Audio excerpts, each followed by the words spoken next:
What's up, everybody? Hello, hello, hello. Good to see you all. We just got done with our Alliance meeting, covering in for Mr. Brian Hurlman. Obviously, you can tell I had my name up here when Maddie joined on. It said Brian Hurlman, and I was like, oops, I better change that one. So, quick story. We were in New York City a couple of weeks ago for Alexander Hurlman's birthday, and my wife signed us up for the ballet, which I was not fired up about, but she was. And come to find out that the Eagles were playing the Jets a couple of blocks over. So we got an Uber, which was a mistake. We should have taken the train. We did it on the way back, didn't know any better, but $80 Uber later. We lost the ballet tickets, and we got to go see the Eagles, my team, play the Jets and just absolutely murder the Jets. It was great. I was fired up about the game because I wanted to go see Jalen Hurts, the new quarterback, play. And come to find out, he had an ankle injury, and I didn't get to see him. So today is kind of like that. I get to be the Gardner Minshew of Jalen Hurts. So those of you that don't know, those are the two Eagles quarterbacks. I am QB number 2, filling in for Mr. Brian Hurlman, our division manager. So I feel pretty qualified to give the talk. You know, I was given a couple tips to the division earlier about closing. I'm going to be covering closing mindset and how you should close the sale every single time. And, you know, stats, just so you know who I am, I've sold a little over $200,000 worth of Cutco as a rep. When I was a rep, I started over winter break the day after Christmas in Newport News, 6K fast start, went 22 for 23. In the 9 months that I sold Cutco before coming a DM, I had just over 5 no sales. That was out of about 400 presentations. So pretty high closing ratio. And we're going to dig right into notes here after I do a little bit of recognition. I wanted to cover top sales for the region so far. So just to give you a couple of inspirational, here's what's hot and who's selling. We've got Madeline Eves at 98.11 for the push so far. Ash Syed from the West Richmond office, Virginia Titan, 76.18. Started off the push with a $3,400 order. This guy sells big. We got to get him on a call here soon. Anthony Mercer, 69.41. Kadeem Samuels at 6,048. We got Heather Drew at 5,475. We've got Justin Ford at 45.40. We got Ray Gomez at 44.90. We got my boy Russ Wimbrow at 44.77. We've got Lauren French at 44.60. And we've got Hannah Cook at 42.44. So that's everybody over 4K for the push. Already, most of them qualified for Puerto Rico, which is really, really exciting. So you guys got pen and paper? Ready to dig in? Okay. So almost said training class. I'm so used to giving a training talk here. So closing is simply professionally helping people make a decision that's good for them. And I think sometimes sales reps get really nervous during the closing, maybe because of fear of failure or rejection. I think there's a little bit of tension when they're closing. And I think most people would assume that they're not naturally salespeople. That's wrong. Okay. No one's born a salesperson. Every successful salesperson learned how to sell and practice closing techniques that smooth over the tension during that transition. So the goal of a close, okay, first thing for your notes here, is to help the customer make a good decision, to help them make the customer feel comfortable with that decision. And my objective during this talk is to help you smooth over the tension, help the customer make the right decision. And I'm going to be talking about a couple things, some main points here for a key closing, some philosophies, and then we're going to cover how to handle objections, which is my favorite part of this talk. So I think the first thing that you need to know is 100% belief in the product and the affordability. Having no doubts about the happiness of the client, the benefits to the client. So passionate about the product, passionate about the price. We're giving this stuff away. And you've got to come from a place of understanding how your customer feels about it. You've got to be in the mindset of a client. You've got to be thinking like a homeowner, not a college student. That, I think, is the key switch in mentality for a sales rep. When they start going into every presentation, knowing the customer can afford it, knowing the customer wants to get it, and treating your customer almost like I had a talk with one of my new sales reps last week. She had like one or two no sales. She was kind of getting down about it, and then she called me with a sale, and she was really excited about it. Right? She was like, "Oh my gosh, client's buying, $500. I'm really excited about it." And I said to her, it's almost a challenge. I was like, "I'll bet you treated her differently in a good way than you treat your normal clients. I'll bet you go in hesitant. I'll bet you go into the appointment wondering if they're going to buy versus this customer was like, yeah, I've had Cutco for a couple years now. I've wanted to get some more. I just didn't know how to get it. And I'll bet you approached it differently." And she goes, yeah. So I said, what if you went into each of your presentations believing in the product, believing in the affordability, knowing that they're going to get something? I'll bet you what's going to happen is you're going to manifest that in reality. You're going to start selling on more of your appointments. The second point here is being relaxed when you're closing. It's like a hot tub. We got in my, I'm in Hershey right now at my in-laws, and we got in the hot tub last night. And man, that was so relaxing. I got a calf massage, the foot massage. They have like the nice hot tub. So being relaxed, arms up, comfortable. When you're asking for the sale, I find a lot of representatives, they do this great presentation. It's calm, cool, and collected. They're like, oh yeah, the trimmer, the paring knife, the spatula spreader. And then they get to the close and they just clam up and they get weird. It's almost like Dr. Jekyll, Mr. Hyde. They're like this awesome person. They're like, all right, cool. So, and they get really uncomfortable. If you get weird, they get weird. This isn't my talk for recommendations, but a lot of reps do that too. They have no problem closing and then they get weird about recommendations. You get weird, they get weird. They get uncomfortable, leads to a no sale, no recommendations. But think about the third point here is you've got to have your closing memorized. You've got to have the summary and the closing memorized.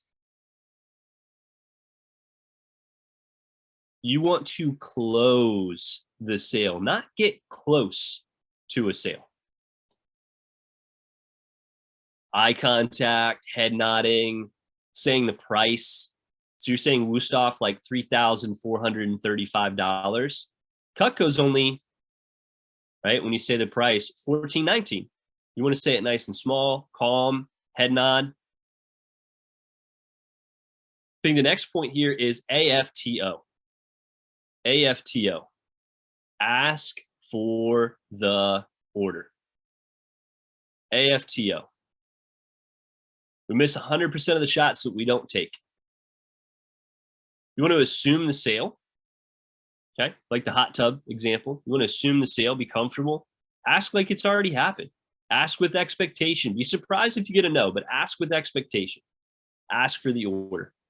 Next point here is objections are not a no to you. If it were a hard no, we're on Zoom, guys. They're not kicking you out of their house anymore. They would just shut the laptop. Be like, no, Trey, I'm not interested, bro. I don't cook ever. I don't need knives. I can't be around knives. And then just shut, and then boom. No customer. That's going to be an awkward call to your manager. Like, yeah, they just shut the Zoom off. I don't know what happened. Right? That's a hard no. If they're like, I don't know, maybe, we just Christmas, blah, blah, blah, blah, blah, blah, blah. Objections are not a no to you. They're not a no to Cutco. It's a quest for more information. This is what really helped me go from understanding like that I can close on some big orders. I can just go ahead and ask them for a kitchen sale and be like, hey, do you want to go ahead and get the ultimate set, the flatware, the pots and pans? It would only be $7,800 or whatever the price is. So on a 5-pay, that would only be blank today. Do you want to go ahead and get it? You ask. If they say yes, great. 1 out of 50 people say yes. 49 other people say no. I'm expecting a no, but starting high and ending high. Okay. So the next thing is when you get an objection, your customers like the product. They're just trying to figure out how to get it. Like, think about that. If they say something like, Susan, I like it. I want it, but Christmas just happened. New Year's just happened. We're waiting for our taxes to get back. School just started back up. School just ended. We're trying to go to a vacation this summer. We already blew our money on a vacation. We just got back from a vacation. We just spent all of our money on a cruise. Oh yeah, school's getting back in session. Oh yeah, Christmas, Thanksgiving, holidays. There's always an objection. So I think about look forward to handling objections. This is the fun part of the job. Like I love handling objections. And by the end of the talk today, my objective is that you like handling objections too. I'm gonna give you some key phrases and things to say. It's gonna make it really easy. So last point here, and then I'm gonna cover some like individual points and talk about them. Is a sale is always made. Okay, when you're closing the sale, a sale is always made. You have a 100% closing ratio in all of your demos. I don't care how many no sales you've had.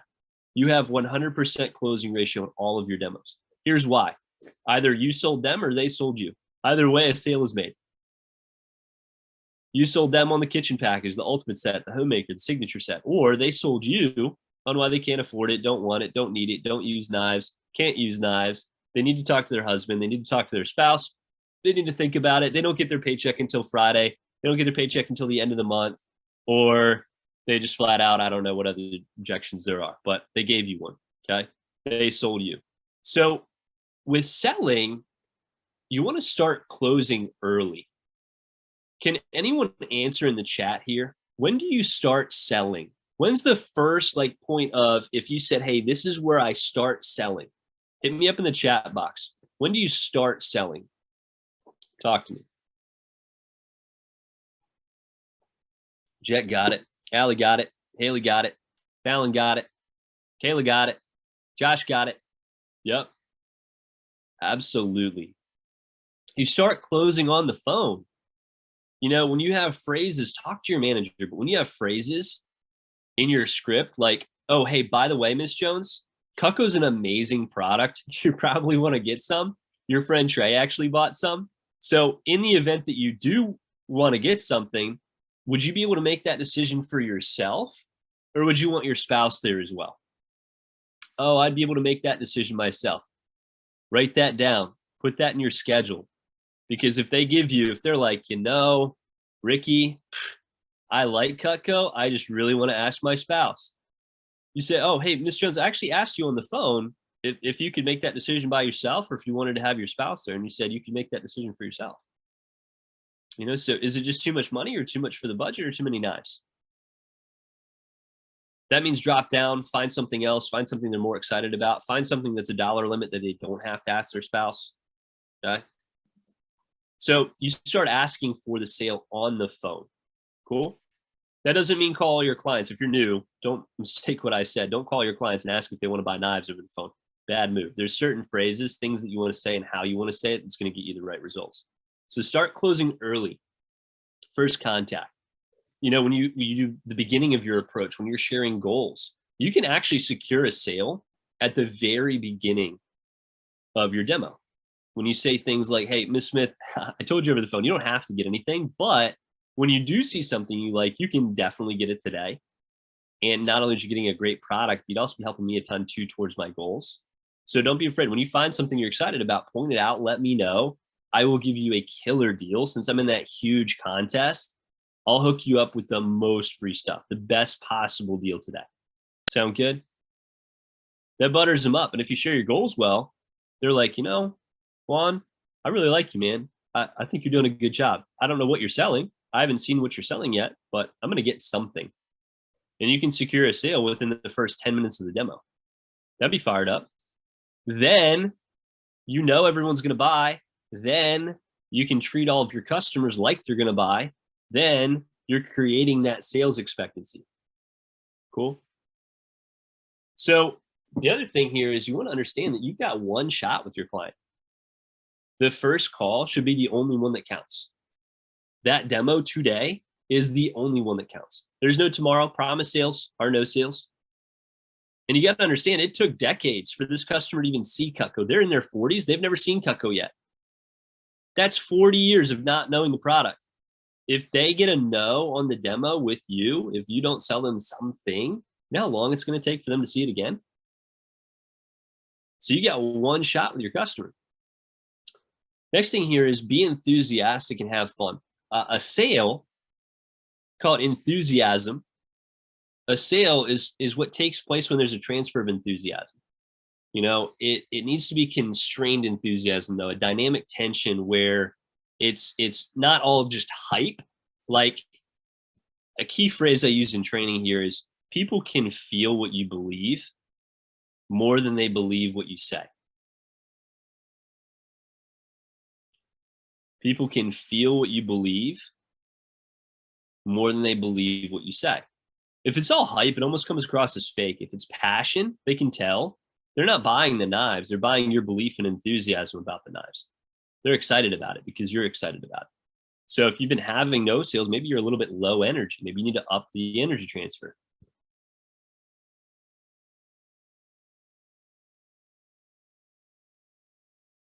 Product, doing a price comparison, then going over the price. Okay. So make sure your prospects understand what they're getting for what they pay. That's a big key. And how it compares to high quality manufacturers before you tell them the price. Just a tip on homeowners. I learned this from Trey Harris. You always want to get 3 quotes from a company before you go ahead and take their bid. 3 quotes. If you're getting anything done on your house, 3 quotes. So your clients, they want to know what's the comparison to other high quality products like Cutco. Okay. Next thing here is use the close word for word. You want to get this memorized. I mentioned this earlier. You want the closing memorized. So get that word for word. Memorize your closing. All the closing is a transfer of belief from the presenter to the customer. You don't talk them into buying something. You enthusiastically motivate them. Yeah, think about with Cutco, it's not like when you're doing sales from a good place, from a place of like you're doing it for the customer, you're doing it to influence them. If you're doing something to like pull one over on a customer or do something bad or harmful, you're manipulating. We're not manipulating, we're influencing. There's a big difference. So you want to motivate them to get the product. And when you know the close, I think your confidence is a lot higher. You're going to act and close boldly. You want to practice your tone. You want to say the prices slowly. Hey, Miss Jones, go ahead and jot down the homemaker set is only $14.19. Did you get that? $14.19. And all you'd pay today on our 5-month no interest easy pay option is $286. How's that sound? Calm, cool, and collected. Okay. Now, what probably helped me out the most when I was in training. So my manager said, when you ask for the order, you guys are going to love this. Smile, nod, shut up. Smile, nod, and shut up. Don't say a word. You'll have, if you do this right, you'll have clients that will just literally stare at you for like 2 minutes while they think. All you got to do is this. If you want to nudge them along, give them a harder head nod. So you're going like this, and then you go like this.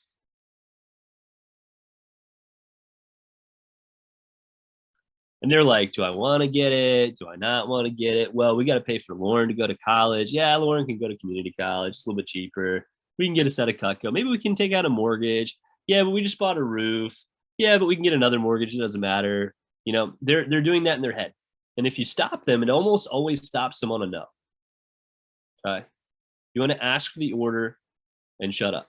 I think another key phrase here is not asking with a no inflection. I had a kid named KJ in my training. He came from a really low income background. Parents were always, between jobs, didn't have jobs, unemployed. And he was on a full ride to go to school. We went to Hampton University. And I remember KJ really struggled out of the gate. He went like 0 for 12, which is almost impossible if you're following the manual. And so I was like, bro, we got to figure out what the heck you're doing. And he's like, I know, I want to do well, but something, I don't know. And I'm like, just ask me for the order. You guys are going to be sick when you hear this. KJ goes like this. He's like, all right, cool. So Miss Jones, the Homemaker Plus A is $1,419. If you get out on a 5-pay, it's $286. Pretty much everyone does that. And if you get it today, I'll give you the Super Shares for free. So Miss Jones, do you want to go ahead and get the Homemaker set today or no? And I heard him. I was just like shot through the heart. I was like, oh, that is so bad. Can you imagine asking someone out for on a date? You're like, hey, you're kind of cute. You want to go out with me or no? What are you basically telling the customer? Not to buy. Hey, do you want to get it or no? Because you can't afford it. Do you want to get it or no? Because it's not very good. Do you want to get it or no? Because I don't really like the product. Isn't that tough? So immediate fix, guess what happened to KJ's results? Went up. Because you're doing the presentation wrong. So you want to ask with a yes inflection, right? So actually, I just did it. Where you say right at the end of your sentence, you'll hear a lot of managers do that. You're like, that makes sense, right? That's a yes question, okay? So speaking of no's, next thing for your notes here, don't take the first no seriously. The first no is almost a tester no. That's why I close big. I'm like, do you want to go ahead and get the ultimate set, the flatware, the pots and pans, the cookware? It would be this much, the 5 pay. How does that sound? I give them like a soft, like, how does that sound? And they're usually like eyes wide, like I was not planning on spending $8,000 a day. I'm like, all right, cool. Hey, no big deal. Which one could you live without, the flatware or the cookware? I know they're going to want the knives. And I'll just drop down. I'll drop down slow. You know, realtors do that. How many of you ever watched House Hunters or like any of those housing shows where the realtors, you know, where like House Hunters is really funny. They always have like obscure jobs. So they give a budget, right? They're like, hey, my budget is $400,000 for a house. The realtor almost always picks 3 or 4 options above their asking price. So 400 is their limit. That's the most they want to spend. The realtor goes, oh, hey, Trey, I know 400 is your limit, but this one's perfect. It's got the balcony one. It's got the hot tub. It's got the pool. It's got the full open concept kitchen that you like. Now, I know it's a little bit too much. It's about $550. That's going to stretch your budget. But what that does is when you start at $550, they start at $400. They start at their limit when they're looking at houses. If you start at $400, they start at like $3. And so in sales, you always close higher, right? Him, house husband. Yeah, so like bug collector, dog walker, budget $1 million. Like House Hunters is ridiculous. So Tony Robbins says that 80% of all sales are closed after the 5th no. And you know what's crazy? 92% of sales reps stop after the 4th. So if you want to have a 70, 80, 90% closing ratio, 95% closing ratio, you got to keep asking. No, okay, cool. Hey, no big deal. No, okay, cool. Hey, no big deal. No, okay, cool. Hey, no big deal. And you're just dropping down slow. Okay. If you go slow, you almost always get a sale. If you go slow, your client's not confused. If you go slow and you write it down, they almost always go back up. They go no to the homemaker, no to the galley, no to the essentials, no to the studio, no to the starter sets.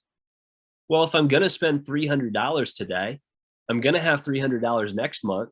I might as well, instead of getting 3 knives for $300, I might as well just go ahead and get the homemaker set on the 5 pay for $280. I'm spending a little bit less than I was going to spend, and I get more knives. They have 300 this month. They have 300 next month. So handle the objections, drop down slowly. Let me teach you guys how to handle objections now that we're on this topic. You guys were all good at this when you were a kid. Easy example. When you ask for mom for a cookie, okay, you're a little kid. Hey, mom, can I have a cookie? What does mom say? Let me see you say it. No, you're going to spoil your what? Dinner, right? No, no, no. You're going to spoil that appetite, Andy. Yep. Larry goes, no, no, no. So here's what the kid says. I know, mom, but I've been a really good boy. I promise I'll eat all my dinner. Can I have a cookie? So here's the keys here. I know. So you want to agree? I know. Agree. But. So you use but however. So agree, but however. Use logic. Okay. Use logic. Ask again. Agree, but however, use logic, ask again. And then they'll drop down. No, you're gonna spoil your dinner. I know, mom, but I'm like really hungry, and I promise I'll clean up my room and I'll eat all my dinner. I'll clean up my room and I'll eat all my dinner and I'll eat all my vegetables. So can I have a cookie? Can I have half a cookie? If they're smart, they just go ask dad and then they get the cookie anyway. So you want to drop down. That's why you always want both spouses there. Okay. You want 2 chances. One says use feel, felt, found. This one's a great one. Hey, Miss Jones, I understand how you feel. In fact, when I was new, I actually felt the same way. What I found is that Cutco, blah, blah, blah, blah, blah. And that's why you should totally get it. Then you got to ask again. So how does that sound? Do you want to go ahead and get it today? How about that option? Does that option work better for you? Cool. So ask for the order. And a great phrase, I'm going to go ahead and put this in the chat here. I love this one. You get clarity. Hey, so Miss Jones, let me get this straight. So you like Cutco, you would use Cutco, but it's just too much for the budget. So you like Cutco, you would use Cutco, but you just want to ask your spouse. Is that right? So training class, yes, I did it again. Training class, used to that. You guys are in training. So training class. Here's the deal. When you ask for clarity on the objection, your client feels understood. People don't care how much you know until they know how much you care. People want to feel understood before you make them understand. You guys get that? People want to feel understood before you make them understand. So if they're like, yeah, the homemaker said it's just too much money, you're like, yeah, no, it's definitely not too much money. You can definitely get it. It's $286. My manager said that everyone can afford Cutco. Like, you should totally get it. They're going to feel not understood. They're going to say no. But if you're like, hey, Miss Jones, just like Juan said, I totally understand how you feel. $14.19 is a lot of money. I know you weren't expecting the knife guy to come over and hit you up on Zoom and try and sell you $1,000 worth of knives. You didn't have $1,000 under the mattress waiting for the knife guy to hit you up on Zoom, right? So I felt the same way when I was new. That's a lot of money. I'm a broke college student. What I found, though, is that you'll never have to buy knives ever again. You're going to save thousands. I learned that in training. You're going to save thousands of dollars by buying a Cutco set today. That's why I'm so excited about helping you get something. So how about this? How about and then you just give them another option. Cool. So you like Cutco, you would use Cutco. That's a great phrase. So they say, I can't afford it. It's not in the budget. What's the real objection? What do you guys think is the real objection? I can't afford it. It's not in the budget. Most people don't budget, by the way. They don't have a spreadsheet. They want to do. Don't. They have a bank account. And if it's under the $6,000 limit that they're normally keeping it at, they feel tight. If it's over $6,000, they'll spend it. Some people, that's different. For me, it's like 20 grand. I feel tight if I don't have that in my bank account. I'm sure it's different for Trey Ayers, Trey Ketchum. It's probably like 100 grand. They feel tight. They're like, shoot, I have like 90 grand in my bank account. I feel tight right now. You know, so every customer has a different limit. I can't afford it. It might mean I don't think it's worth it, right? A nice pair of $1,000 Jimmy Choo heels, I can afford that. I don't want to afford that. I'm not going to wear heels. Does that make sense? Like, if it's not part of what they're excited about, it doesn't give them value. They need more motivation to buy. Maybe I don't think it's worth me paying that price. So here you got value, you got price. So the value is too low compared to the price. You want to get them the opposite, where there's more value. And at the end of closing, they think it's like $6,000. So the value is a lot higher. When they see the price and the price drops, they're more excited about getting it. So good. Awesome. A great question to ask is, so if you could afford it, would you get it, Miss Jones? So I can't afford it. Hey, Miss Jones, I totally understand. So you like Cutco, you want Cutco, you would use Cutco, but it's a little bit too much for the budget. Yeah. Awesome. So if you could afford it, would you get it? Okay, great. Well, what I love about my job and what I love about Cutco is that Cutco is made for families, and we pretty much have sets for every family on any budget. And I'm sure we're going to find something that works for you. So let me show you how most families get this set. Let me go ahead and put all the verbiage in here so you guys can get it. Ooh, that's too big. All right.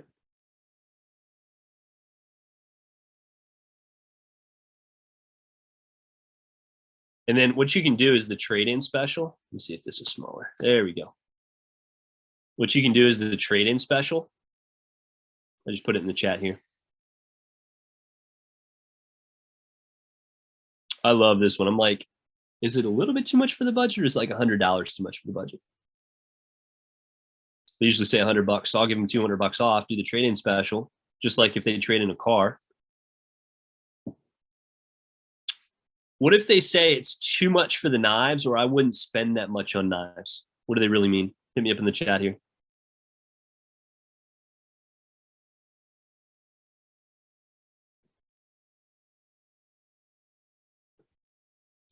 I'm going to give you some fire sauce here in the chat. So it means not enough value built. Yep. Good. Juan said it perfectly. I did a bad job building value. It's not the customer's fault. It's Juan's fault, right? That's a very mature stance to have as a sales rep. That's probably why Juan's over, I don't know what, probably over 100K in sales. This one's great. It's too much for the knives, or I wouldn't pay that much on knives. Miss Jones, I do have a question for you. Can you think of anything that you could spend $14.19 on that you'd use every single day for the rest of your life, and you can pass it on to somebody in your family and they can use it every day for the rest of their life, and it's still guaranteed to be perfect? You can't? Me either. Then I guess you'd agree that Cutco isn't cheap, but that it would be an investment. Is that right? Cool. So for that investment, we do have a lot of investment options. This might be a little bit easier for you. This is how Susie paid for her set. I obviously changed the prices. My prices are the old prices here. A great way to do this visually, I used to see Matt King do this, is he's like, hey, Miss Jones, all you have to do, watch me, look at me, look at me. All you have to do is put down a little fifth deposit. What am I doing? All you have to do is put down a little fifth deposit. What's my face say? Just a little fifth deposit. It's tiny. 276. I lost my pitching wedge on hole 18 at Cypress Point the other day. I was pissed. Brand new set of golf clubs. Guess what I was going to go do that day? I found the club, by the way. My buddy had it. He grabbed it. I was going to go buy a new pitching wedge. It was probably going to be about $200. I can't not have a pitching wedge. Same thing for your customers. $200 isn't that much money. You know, it might be for a college student. It's not that much for a customer. Let me think about it. Real objection there is just drop down. They want something smaller. Talk to the spouse. Real objections, they just want clarity. I'm going to give you this, and then we're going to hop on the phone here in a minute. So talk to the spouse. Basically, I love this one. I'm like, if he was here, what would he say? Or if she was here, what would she say? Customer almost goes like, oh, like they would love it. They would want to get it. But I just want to think about it. It's like, what's there to think about? Like, they're knives. They cut stuff. Like, they're sharp. Don't say that to your customer unless you have a lot of rapport built. But talk to the spouse. So here's how I handle this one. I'm just going to do it off the cuff here. So Miss Jones, I actually see a lot of soccer moms while the spouse is working or doing something, or in our area, it's a lot of deployment, a lot of military. And here's what happens. If you don't get something today, Miss Jones, he's going to come home. He's going to be like, hey, honey, how's your day? And you're going to be like, oh my gosh, my day was amazing. I saw Andy today, the Cutco guy, and he showed me some Cutco, and it was incredible, and I want to buy some. You know what the question he's going to ask is? Cool, how much is it? And you're going to be like, oh, they're like $1,000. He's like, hell no, you're crazy. And they're going to get in a big fight. You guys are going to talk for 2 days. And then you're going to be pissed off because you didn't get in Cutco, and you feel like you're right. He's going to be pissed off because you're mad at him, and men are dumb, right? And then you're never going to get Cutco ever again. Look at my face. Watch me. Look at me. Look at me. And then you're never going to get Cutco ever again. Practice that with me. Ready? 1, 2, 3. And you're never going to get Cutco ever again. It's the slow head nod, and it's so painful. And what's Mrs. Jones want? She wants to buy some Cutco. It's an emotional purchase. She's excited about it. She doesn't want to get in a fight with her spouse. So here's what I say. So Miss Jones, if you want to get Cutco, here's the best way to get it. Get it on the 1/5 deposit. All you do is you put down a little fifth deposit. Okay. I'm nodding my head no. All you do is put down a little fifth deposit. It comes to the house. Your husband's like, hey, honey, what'd you do today? Oh, I bought some knives from Andy. How much were they? You'll see. We got to use them first. Okay, cool. Sounds good. He won't even question that. And then he's going to use them, try them out, and you get 3 weeks, 3 business weeks, Miss Jones, to try out Cutco, to use it, to prep with it. And here's the deal. This is the key. Watch. And if for whatever reason he's not excited about it, I'll come over, I'll box him up and send him back personally, and you can keep the knives. How does that sound? They always get a kick out of that. They're like, they get the knives, they get to get rid of their husband. It's great. Cool.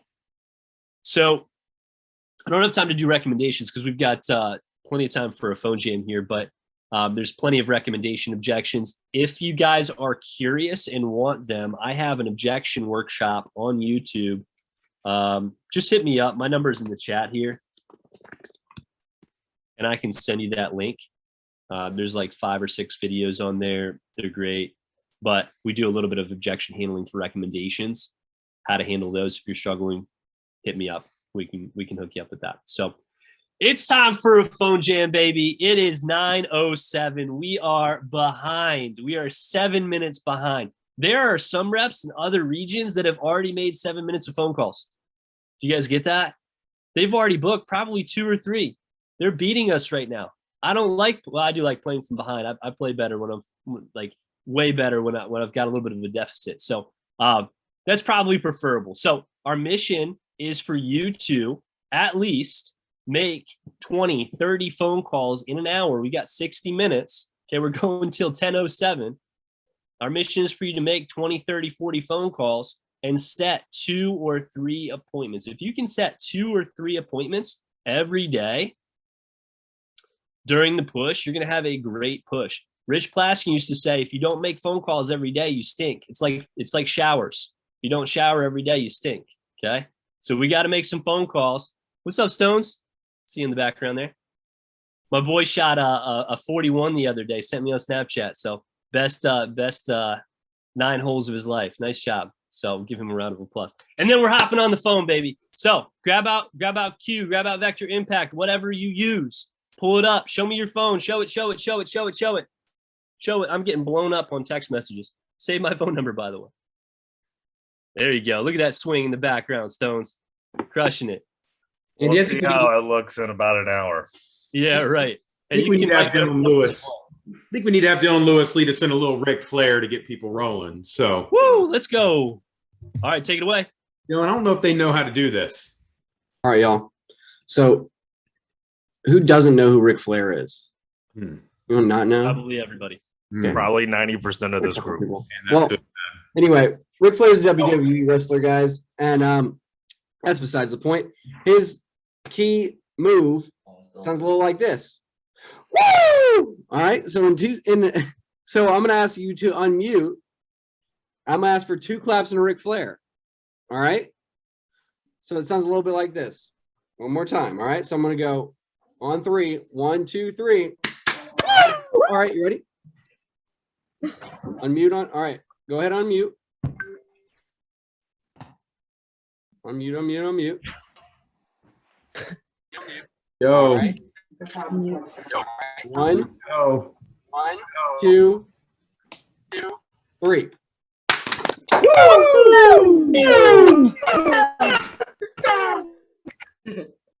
All right, y'all. After it, gang. Let's crush this phone jam. Let's friggin' go. It's New Year's Eve. Crush the morning so you can crush the evening. Don't be that person that's lame this morning because you're going to feel guilty this evening. Crush the morning so you can crush the evening. Andy, let's take it away. Got a little phone jam.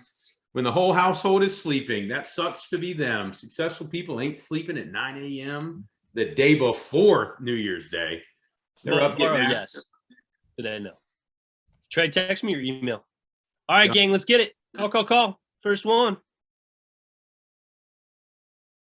First person to book one gets a prize.